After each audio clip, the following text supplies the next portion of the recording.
Recuerdos en la 106.5 FM en la Comuna de La Reina.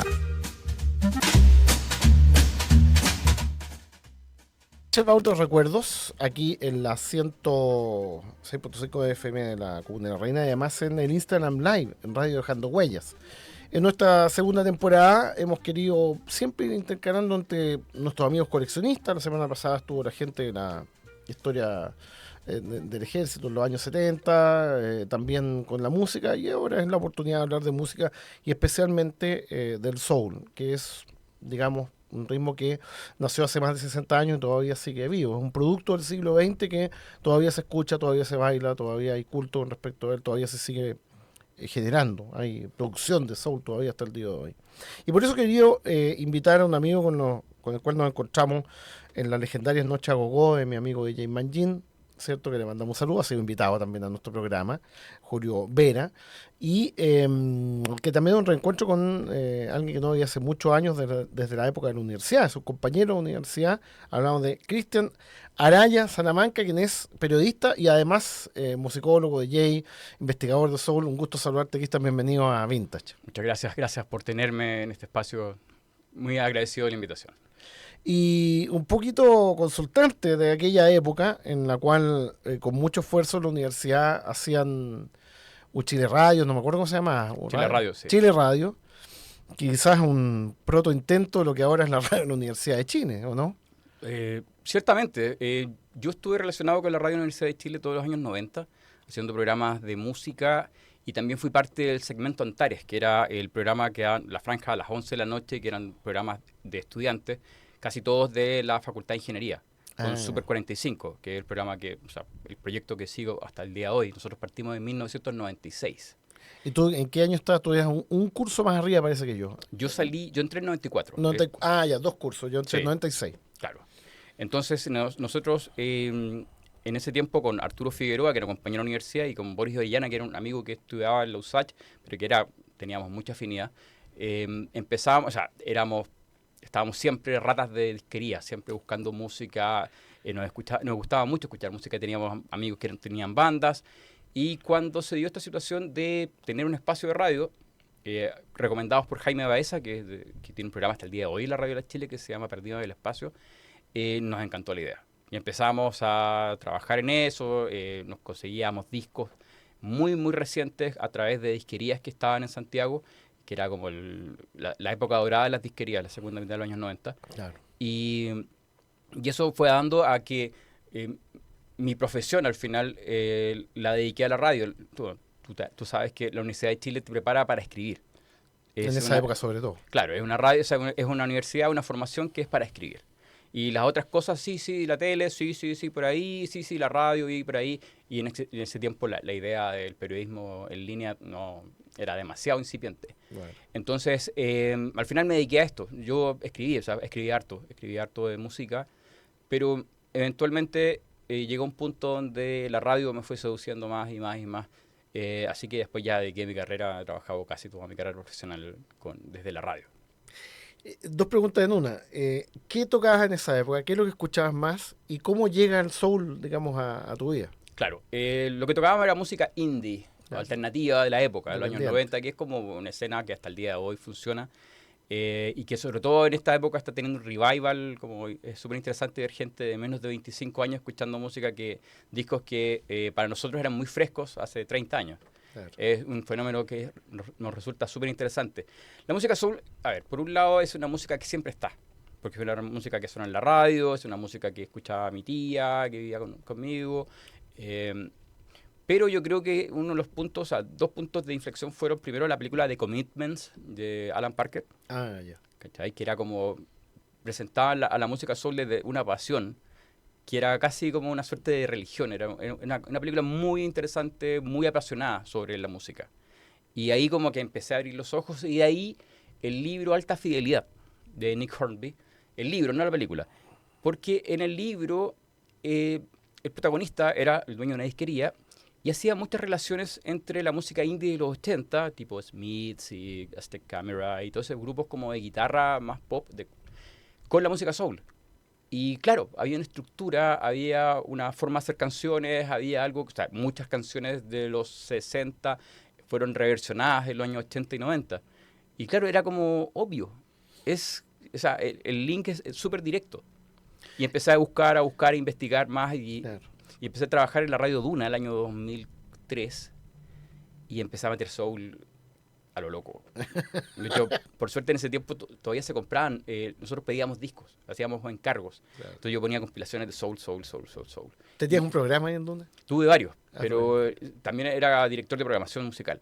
Ah, entonces tenías esa mano para poder Claro. programar. Entonces fui subiendo porque también tenía mucha relación con la música pop contemporánea. O sea, no sé, Nora Jones, Adele, que creó el caso más con Amy Winehouse, y así varios más. Estaba acordándome de los Cardigans, que en Claro. los 90 también refrescaba un poquito el sonido Es de que los también 60. tienen, claro, ahí tú ves la relación entre el indie pop de los 80, principios de los 90, con la música soul. Es súper cerca. Claro. Y a partir de eso, claro, empecé ya como a meterme más en el asunto, yo estaba recién partiendo poniendo música y me daba con, oye, hay que tocar soul en las fiestas. Y tenía unos CDR, o sea, discos grabados, ni siquiera Claro. tenía vinilos, tenía como 2, 3 vinilos, pero tenía CDR. Entonces hacía fiestas con puro Compilado. Y tenías que ir cambiando. Ahí, claro, o sea, eso. Y nada, al final creo que funcionó y por lo menos a mí me apasionó mucho.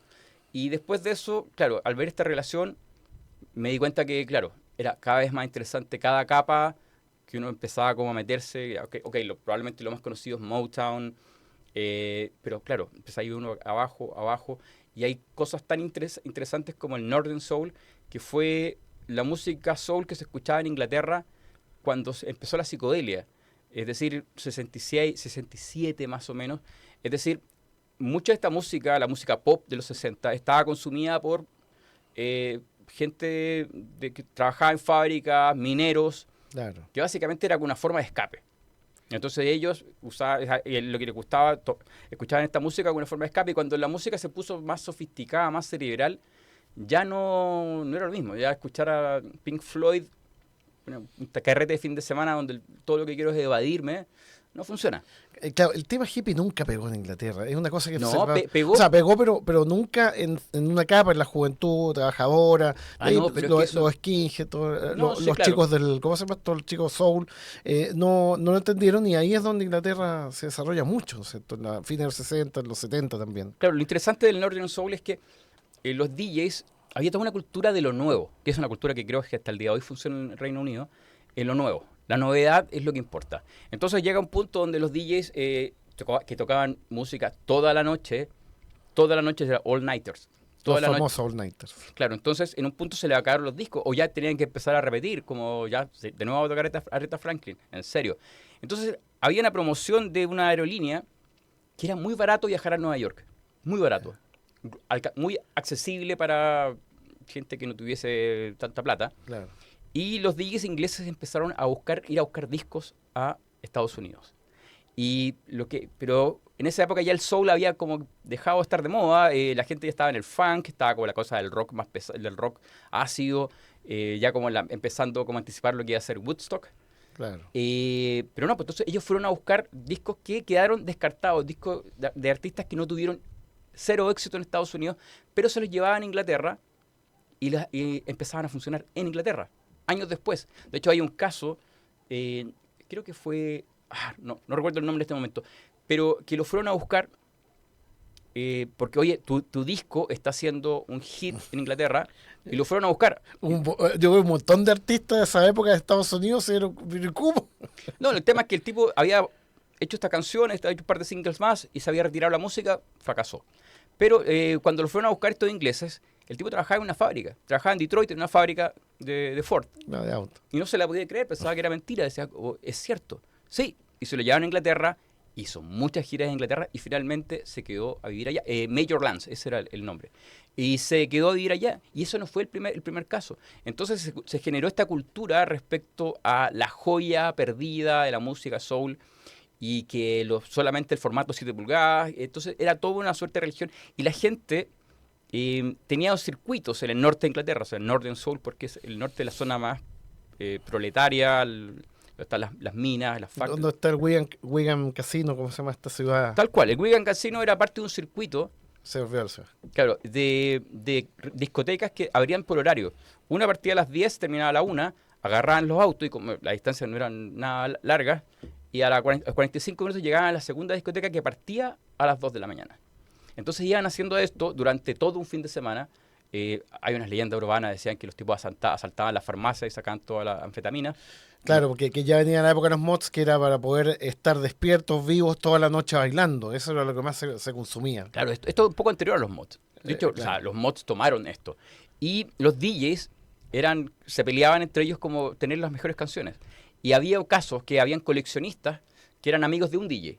Entonces el coleccionista llegaba con una maleta, sacaba el disco, el santo grial del momento, lo ponía, la gente se volvía loca, a veces lo ponía 2 o 3 veces como en el largo de la noche, terminaba de usarlo, agarraba la maletita, la cerraba, ponía el disco dentro, cerraba y se iba. Así nadie sabía. ¿Cuál era? Claro, ¿Quién era? y muchas veces los DJs se tapaban los nombres de las canciones o ponían nombres falsos para que el otro no se lo copiara. Claro, esa era la cultura de fondo de la joya. Claro, y ahí esta es mi está, joya. claro. Ahora hay un revival súper interesante sobre todo la forma de bailar del Northern Soul, que es una cosa como muy acrobática. Que eso se va desarrollando en los 70, ¿cierto? Eso, claro, el Northern Soul debe llegar hasta principios, o sea, como hasta la primera mitad de los 70, y de ahí ya empieza a evolucionar hacia la música disco, hacia ya la música de baile. Y lo interesante de este soul es que los ingleses desarrollaron una forma de bailar este soul que tiene tantos beats por minuto. Es como una cadencia, claro, que la regulan. Sí, esta es bailar, esta está buena. Claro, es rapidita. Ahí pues la teoría del asalto a las farmacias para buscar anfetamina hace bastante sentido, porque es música que hay que tener mucha energía para hacerlo. No, espectacular. Vamos con la primera pausa, señor director. Acuérdense que el primer plan, digamos. No entendemos muchísimo, Claudio Araya, nuestro director, que los saludamos. Y con algunos temas, digamos, que hemos elegido. Mi conocimiento no es tan amplio como nuestro invitado, pero que nos ilustran un poquito la evolución del soul, que también es un tema muy, muy interesante. Así que 3 temitas o pedacitos de tema y regresamos. Estamos de regreso en Vintage, el baúl de recuerdos. Nos sorprendió, ustedes seguramente en su casa, porque estábamos conversando muy animadamente con nuestro invitado Cristian Araya sobre la historia, la proyección del soul, también cómo se desarrolló mucho en Inglaterra. Y teníamos ahí algunos temitas, Ray Charles, que digamos sería, se ha difundido como la primera canción soul, que se llama I Got a Woman, de 1954, hace mucho tiempo. Y de Jackie Wilson escuchamos Higher and Higher, que es una de las canciones que también se bailó mucho en la época del Northern Soul en Inglaterra. Y bueno, ahí entonces te preguntamos, ¿cómo nace el soul? ¿Qué es el soul? ¿Y cuándo empieza a transformarse en otra cosa que ya tiene otro nombre, el funk y otras cosas? Bueno, lo que ahí estábamos conversando fuera de aire, era el soul es la profanación de la música gospel. Eso es, finalmente. Ese es el inicio del soul. Como Ray Charles, como tú lo decías, fue el primer artista, por lo menos relevante, que empezó a tomar la estructura del soul, a tomar todas las formas del gospel, y hablar de temas sexuales, hablar de temas banales, hablar de temas completamente cotidianos. Y eso obviamente fue un cisma en la música soul, el gospel, porque era una música religiosa. Claro. Siempre fue una música religiosa, lo sigue siendo hasta el día de hoy. Entonces, claro, la acusación es como de suerte que hereje, pero al mismo tiempo era una cuestión tan intoxicante, tan fresca, tan nueva, que obviamente se ganó un público, una escena, una industria rápidamente. Lo que decíamos que el mundo en un momento, o gran parte de los países del mundo, se empezó a soulear, o sea, todo empezó a escribirse en esa clave. Por supuesto. En Inglaterra se desarrolló, en Chile, lo que te contaba, cortinas de los 70, los programas de televisión o el Festival de Viña tenían alguna cosita de soul. Hay una que de hecho la había identificado en alguna noche o en alguna fiesta Solo Muerte, y no alcancé a guardarla porque se ocupaba para el Festival de Viña. Entonces, en un momento, esta difusión del soul alcanzó niveles globales, ¿no? O sea, hay una historia muy entretenida con Los Ángeles Negros. Nano Concha, que era, creo que el baterista, siempre se me olvida si el baterista o el bajista de Los Ángeles Negros en esa época, estoy hablando del 67, cuando... Uno de los fundadores. Claro. Ellos estaban en Nueva York tocando y les dijeron, oye, pasa esta cosa, va a tocar Jackie Wilson, creo que, estoy casi seguro que era Jackie Wilson, en el Apollo, que es un teatro que está en el Bronx, que es un barrio súper afroamericano. Claro. Y ellos fueron, inocentes, fueron y lo que vieron les cambió básicamente la vida. Y cuando llegaron, para que no se les olvidara la síncopa del soul, el tac, tac, tac, llegaron a ensayar al hotel, armaron para que no se les olvidara, lo tocaran. Entonces, El Rey y Yo, que es la canción que salió de eso, tiene una síncopa de soul. Aunque ellos decían, ¿cómo se llama el vocalista?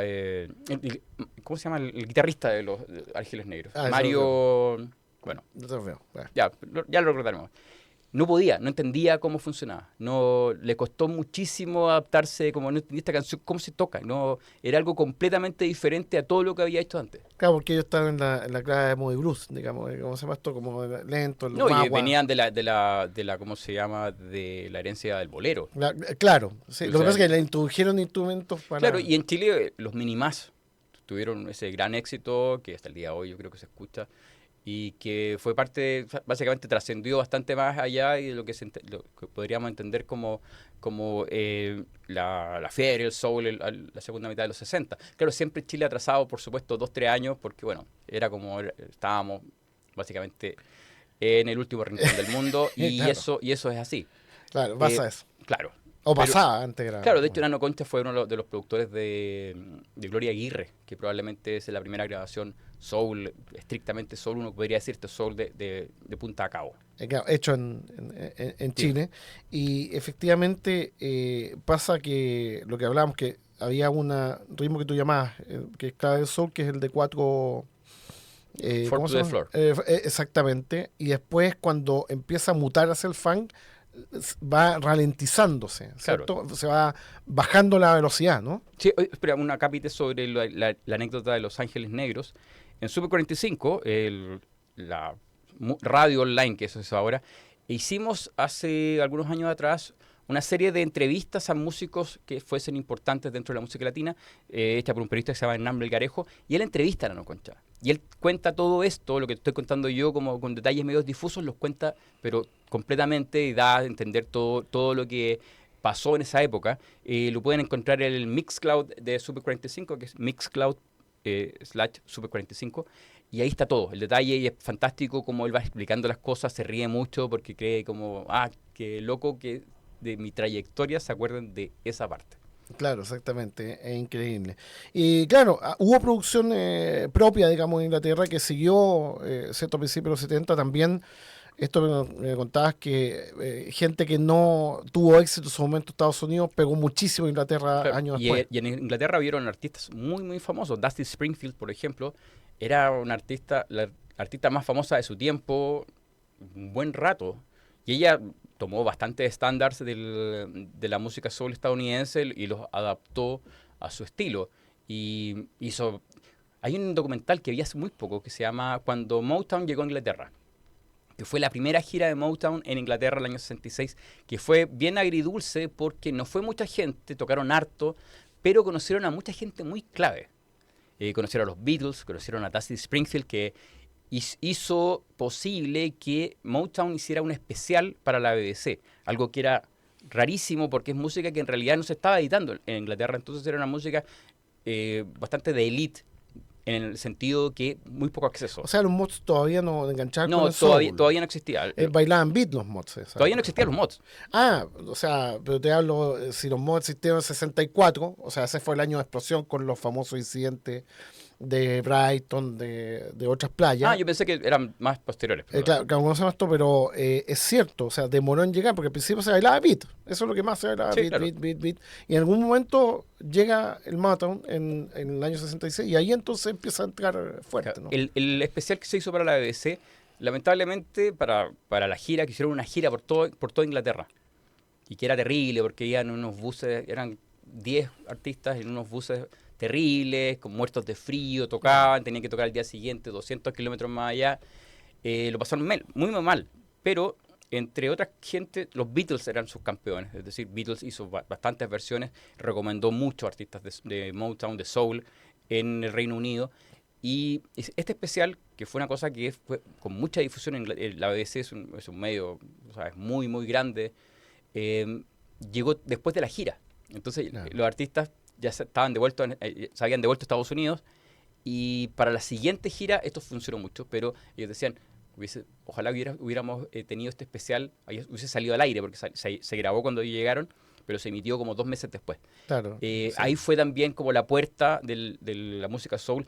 El especial fue conducido por Dusty Springfield, que cantó a coro muchas canciones. Ella realmente era una campeona de la música soul en el Reino Unido y estaba completamente dedicada y a tratar de que la gente en Inglaterra conociera la música en general. Creo que sí, la Black también empezó a cantar soul. Y vi un video hace poco del 66, también se ve cantando Cilla Black. Lulu, el 67, cantaba esta canción Love to Love Love. Y ahí también se ve que varios artistas empezaron a enganchar, artistas locales, digamos. Sí, claro. O sea, la industria de Blue Eye Soul fue bastante importante también. Y anotando un poquitito cuándo empieza a cambiar el escenario y cuándo empieza a aparecer el funk. Yo que empecé después del bloque musical, tengo que hacerlo después del bloque musical, explicarte cómo yo llegué al soul, porque es interesante también que fue el camino inverso, desde más moderno hacia más antiguo. Pero yo lo primero que escuché de funk fue Parliament, ¿cómo se llama esto? James Brown. ¿Cuándo empieza a cambiar el soul? O sea, la segunda mitad de los 60. Ya en la segunda mitad de los 60. Y es lo mismo, el 4 to the floor, el 4 al piso, el ritmo, también se agota.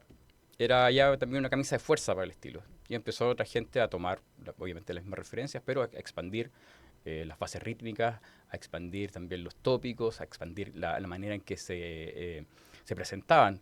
El tiempo, los primeros años de la música soul, todos se vestían con trajes.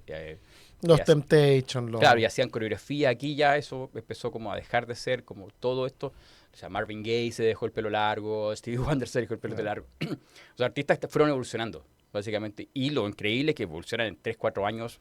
Marvin Gaye pasa de un disco que es básicamente soul puro a What's Going On en 4 años. O sea, es bien increíble también cómo evolucionan tan rápido. Y esos que se hicieron famosos y siguieron siendo famosos en Estados Unidos, dejaron el camino a otros que no lo fueron tanto. Y esos que no lo fueron tanto empezaron a pegar en esa época en Inglaterra, cuando empieza la locura del Northern Soul, del baile y todo aquello, ¿no? Claro. La cultura del Northern Soul, esta idea de la comunidad que se mueve, que se identifica con los DJs, que se identifica con los locales, que tienen parches que son como... los bolsos con los parches del claro, club de soul. Claro, local. que son como motivo de orgullo. Eso finalmente, años después, 10, 15 años después, dio los pasos de la cultura rave. Las primeras fiestas rave, de hecho, algunos DJs eran los mismos. Que en un punto, claro, en un punto muchos DJs evolucionaron hacia la música disco, hacia la primera música house. Y esta idea de las fiestas que se hacían como en los márgenes, esta cultura de ir a una fiesta acá, después a la otra, con cierto tipo de drogas y todo eso, al final tiene su raíz ahí, en Northern Soul. Y aparte era un tipo de música también muy de fuera de Londres. Tú también, a todo esto, volviendo a lo que has hecho en tu tremenda carrera aquí, te hiciste la fiesta Solo Muerte. No sé si lo hacías solo, ¿con quién lo hacías? Me acuerdo. Al principio partí con Pablo Rosenzweig, que era otro amigo DJ, y partimos el año 2012 en el Bar Loreto, donde hicimos casi todas las fiestas ahí. Lamentablemente desaparecido. Claro. Y estuvimos varios tiempos hasta que al final Pablo se salió del proyecto y yo me tomé una pausa también porque ya eran hace como 3, 4 años dándole fuerte. Y de ahí fue nuestro amigo Julio que me dijo, hay que volver con esto. Claro. Y ya volvimos también ya con un formato nuevo, ya era solo con 7 pulgadas. Sobre todo la primera parte yo la hacía con estos discos CDR, entonces mientras iba armando una colección. Tuve algunos viajes por esa época y por suerte todavía los discos eran muy, muy baratos. Entonces conseguí muchos discos a precios hoy en día considerados ridículos. Y con eso fui armando ya un set que diría, bueno, ya tengo para tocar un buen rato y canciones que quiero tocar. O sea, más allá de los éxitos y todo eso, canciones que quiero como poder poner en las fiestas para que pase lo que tenga que pasar. Y ya con Manjin, que debe haber sido el 2015, 2016, volvimos y funcionó hasta el 2018. Sí, algo así. Claro, y ya hasta ahí ya paramos de nuevo y nada, también medio agotados con toda esta idea, pero la idea está ahí, siempre quedó y mucha gente todavía me lo recuerda, gente que me dice, oye, yo conocí a mi mujer de esas fiestas. Bien, súper. Entonces, fue la cosa que nos hubiera gustado tener más registros, ¿sabes? Tenemos algunas fotos, pero Sí. las cosas como grabado las sesiones y todo eso, uno siempre no... Se arrepiente. Es como la canción que está de moda que dice, debí tirar más fotos del Claro, Bad Bunny". algo así. Tienes razón. Yo, en lo particular, fue el descubrimiento o el refuerzo de lo que ya descubrió en Cuadrofenia, y empezando a indagar desde ahí, en el Soul, guardo grandes recuerdos porque se parecía mucho, cierto, a las sesiones que se hacían en los 70 o principios de los 70 en Inglaterra, digamos, era esa la música soul que se bailaba, se escuchaba. Manji, lógicamente, iba explorando y le ha ido muy bien en los ritmos latinoamericanos, Sí, en el eso soul ha latino, sido el rock latinoamericano, probablemente la persona, la cumbia. claro, la persona que más entiende eso en este país. Y le ha ido espectacular, y siguen haciéndose Noche a Gogó, y le mando un saludo al Manji, que le dio también. Pero claro, uno echa de menos un poquito de eso porque vino con el tiempo que uno veía esas películas, y sobre todo Northern Soul, pero tuvo una muy mala suerte. Yo Northern Soul la vi 10 años después, entonces cuando no, ya No, no hay pero fiesta. hay un detalle que se nos está yendo, que es la cantidad de canciones de soul muy famosas que fueron parte de bandas sonoras. Ah, no, claro. O sea, durante todos los 80, las grandes blockbusters del cine tenían canciones de soul en sus bandas sonoras. Y eso obviamente acercó a una generación que estaba creciendo en esa época, que no tenía mucha idea que esto había pasado hace 20 años atrás, y empezó a sumar fans. Desde, ¿cómo se llama? Temptations, Claro, esta película Pelotón, exactamente. que tiene Claro. el final, que es con eso. Eso le dieron mucha relevancia a estas canciones. Claro, ¿Y qué opinas tú de los famosos Geek Group de los principios de los 60 de Maton? Efectivamente hacían soul, algunas casas velocidades distintas. Estoy hablando, por ejemplo, de las mismas, a ver, las Supremes. Las Supremes. Hubo grupos, entre comillas, blancos, digamos, de gente de raza blanca, que también hacía el mismo. Por ejemplo, The Angels, un grupo que me gusta mucho, su té chiquilla. Frankie Valli. Y Frankie Valli. Y aquí voy a dejar la pregunta planteada porque vamos con la siguiente pausa, que incluye una canción que yo ahora, hace poco, esto soy en marcha, yo voy desfasado 10 años. Chile va 3 años, yo 10 años desfasado, pero por fin pude ver la película Northern Soul, que habla un poquito de la época de Inglaterra, y está una de las canciones que vamos a escuchar, señor director, a partir de este momento. Pausa y regresamos.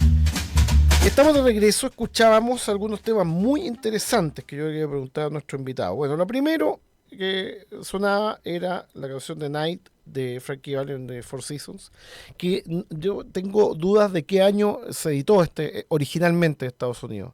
Yo tengo el 72, pero esto yo creo que no es así. Yo creo que es antes. Y el 72 volvió a ser, lógicamente, popular, muy popular en Inglaterra, y que fue una de las canciones que se escuchó en la famosa película Northern Soul, que te hablo, que es del 2014, si no me equivoco.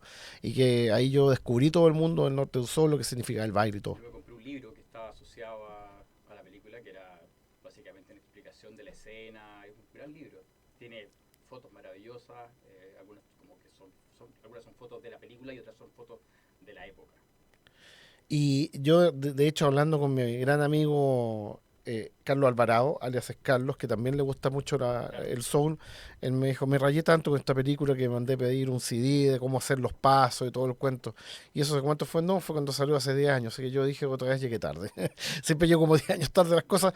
Y la otra canción que yo quería mostrarte, Cristian, es una canción que se dice que fue la primera canción disco, que es Love Chain o una de las primeras, de este grupo que se llama, ya se me fue el nombre, los OJs, que también tenían algunas cositas que pegaron en Chile. Hace poco hubo un arreglo en Maestro Saavedra, el Festival de Viña en los 80, y Sina Happy Song fue una canción que pegó mucho en Chile y se le hizo un arreglo y salió muy bonita. Y ahí es la pregunta que te quiero hacer: ¿cuándo el soul empieza y el funk empieza a mutar en esto que se llama el disco? Que para mí significa mucho el disco. Para mí fue como yo descubrí la música negra, la music. Yo ahí empecé, yo de solo. Es porque de repente había cantaron en Viña un día y vi a Hues Corporation, otro grupo que también es de la época de cuando nace el disco del 74, con Rock the Boat. Ahí yo creo que ahí te podría recomendar 2 libros que para mí también, sobre todo con el de la música soul, uno que se llama La historia secreta de la música soul, que es un libro que te explica desde principios de los 70 cómo fue evolucionando en las diferentes escenas. en el sur de Estados Unidos, en Miami, había una cosa, en Atlanta había otra cosa, en Chicago había otra cosa, en Los Ángeles había otra cosa, y cada uno tenía sus particularidades. Y esto obviamente fue derivando hacia, como el funk fue cambiando con la época, esto también era una cosa más hedonista, pero también muy representativa digamos, de escenas que eran marginales.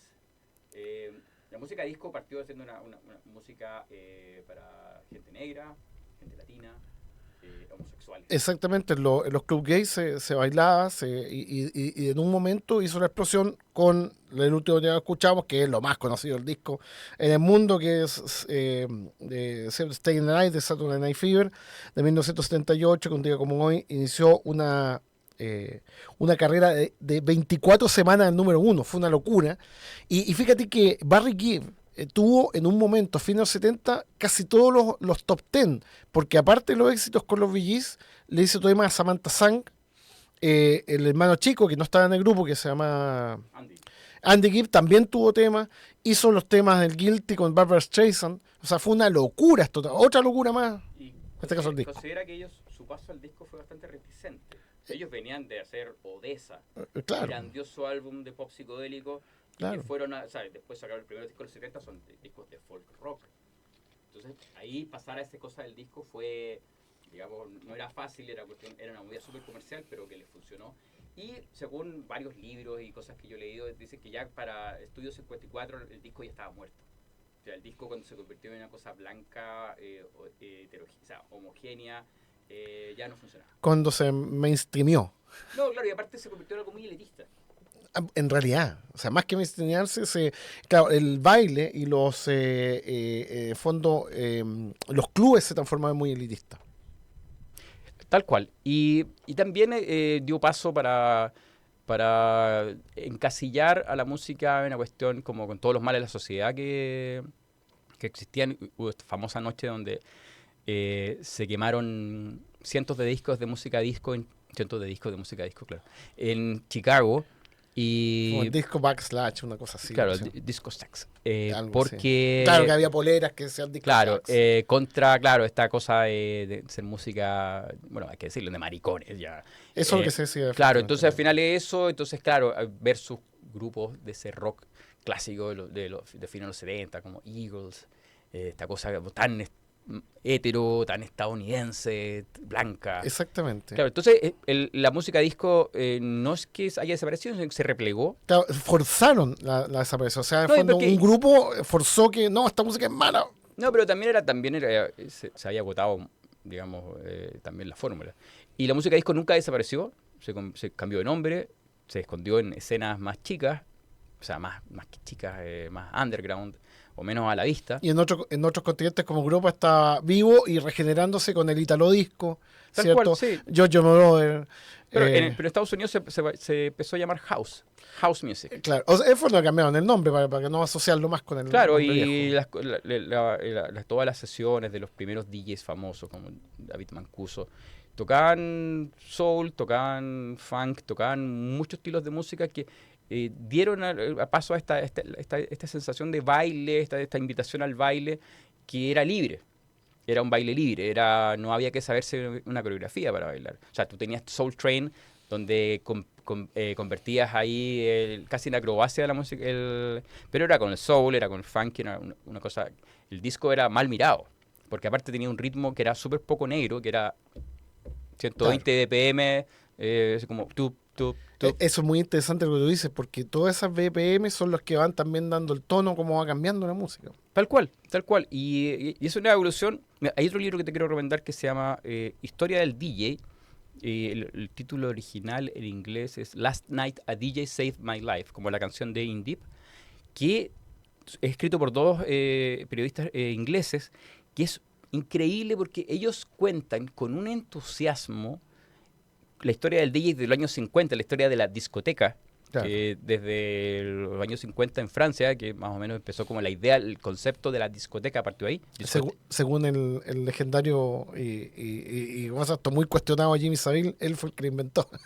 No. el barroom de, ¿cómo se llama esto? En Leeds o en otras ciudades que tenía ahí. No, eso no es así. Que él fue el que inventó, el primero se ocurrió tocar en su particular estilo con tornamesa. Tú sabes que Jimmy Savile ahora bueno, presentador de topos de pop, muy cuestionado, tiene como 500 acusaciones. Pero eso es falso. Y claro, eso es lo que decía él, ¿no? Aquí en Inglaterra. No, entonces, claro, el concepto claro, esta cosa de tener, el concepto lo hacen en Francia. Y ellos desarrollan desde ahí toda la evolución de la música soul, del rock, siempre desde el punto de vista de la música en Inglaterra.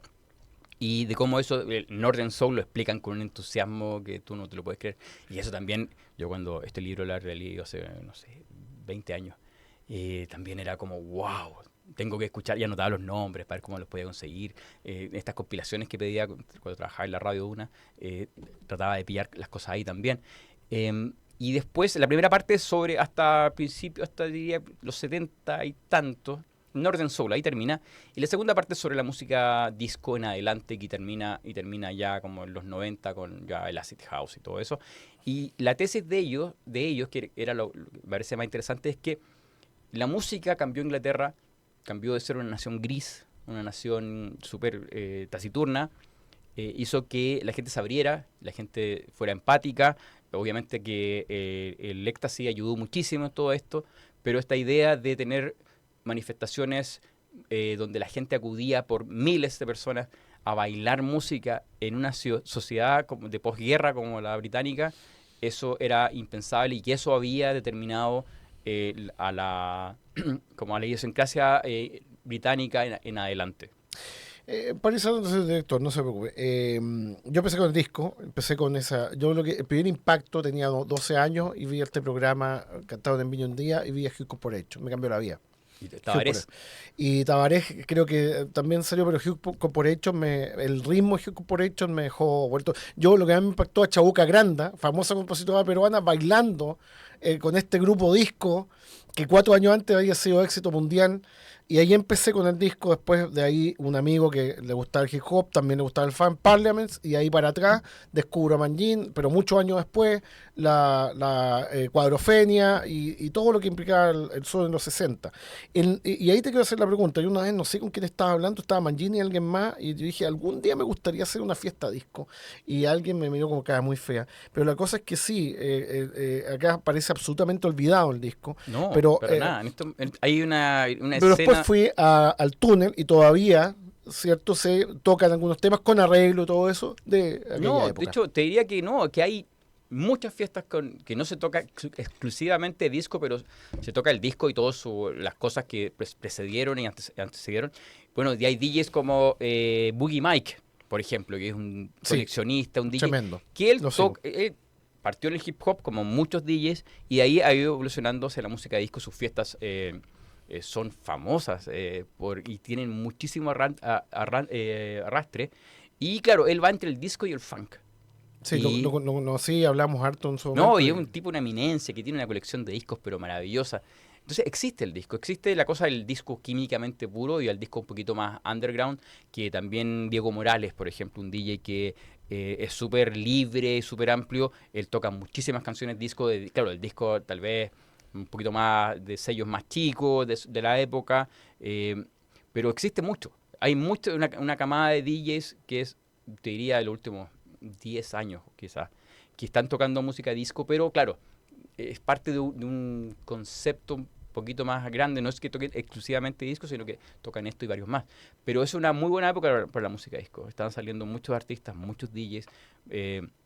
Obviamente, a principios de los 2000 hubo un movimiento que también fue muy importante, el New Disco, que era artistas que tomaban toda esta cosa del disco y lo convertían en algo más actual. Habían unos que lo que más me gustaba a mí eran los editores, los edits, que eran agarrar una canción famosa. Por ejemplo, hay una versión de Chic, de I Need Your Love, que de las 3-4 minutos del original lo convertían en 20, simplemente alterando las introducciones, los coros, el puente, claro, metiéndole algún tipo de efecto de sonido entre medio.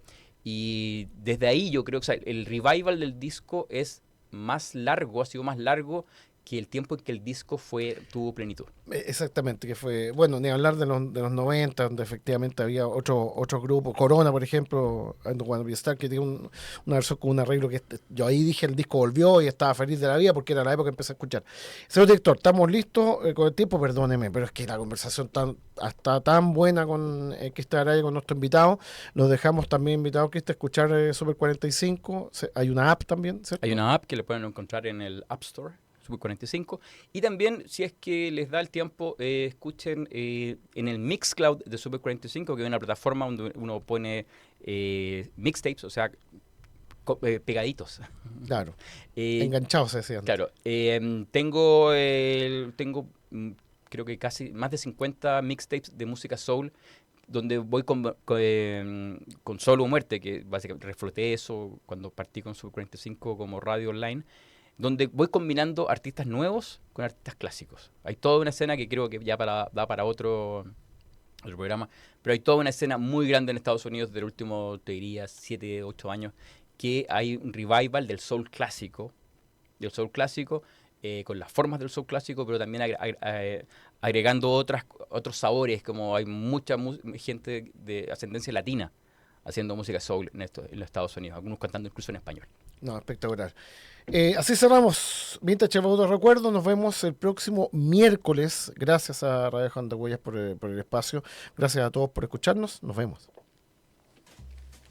Esta fue la hora de los recuerdos en Radio Dejando Huellas, la radio de la reina. La próxima semana, Vintage abre su túnel del tiempo para repasar la música, las costumbres, las máquinas y los objetos del ayer. Vintage, el baúl de los recuerdos en la 106.5 FM.